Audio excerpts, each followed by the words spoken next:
আমি খুব শক্তভাবে বলতে চাই, বাচ্চাকে মোবাইল দেখায়া, কম্পিউটার বা টেলিভিশনে কোনো ভিডিও কোনো কিছু দেখায়া খাওয়াবেন না। এটাতে বাচ্চার খাওয়ার উপকারিতা যা হয় তার চাইতে ক্ষতি আরো বেশি হয়। এটা করবেন না। এখন আপনি বলবেন এটা না দেখালে তো খাওয়ায় না। আমার কথা হলো, আপনি একদিন দেখানো ছাড়া খাওয়ান, 2 দিন 3 দিন, যদি সে না খাইতে চায় খাওয়ায়েন না। তাকে বলে দেন যে তোমাকে এসব দেখতে দেওয়া হবে না, তুমি খাওয়া খাও আর না খাইলে না খাও। ওই যে এক মুরব্বী চাচার দেখছেন না, সারির সময় শেষ, খাইলে খাও না খাইলে না খাও, সিলেটি ভাষায়।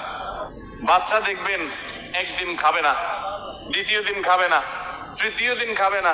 আপনি আবার মনে করবেন যে হুজুর তাহলে বাচ্চা মরে যাবে না। না, এত সোজা না মানুষের মরণ। 2, 4, 5, 7 দিন না খাইলে মানুষ মরে না, এত সোজা না। যখন ঠেলায় পড়বে দেখবেন ও খাবে, ওর বাপ মাও সাথে খাবে।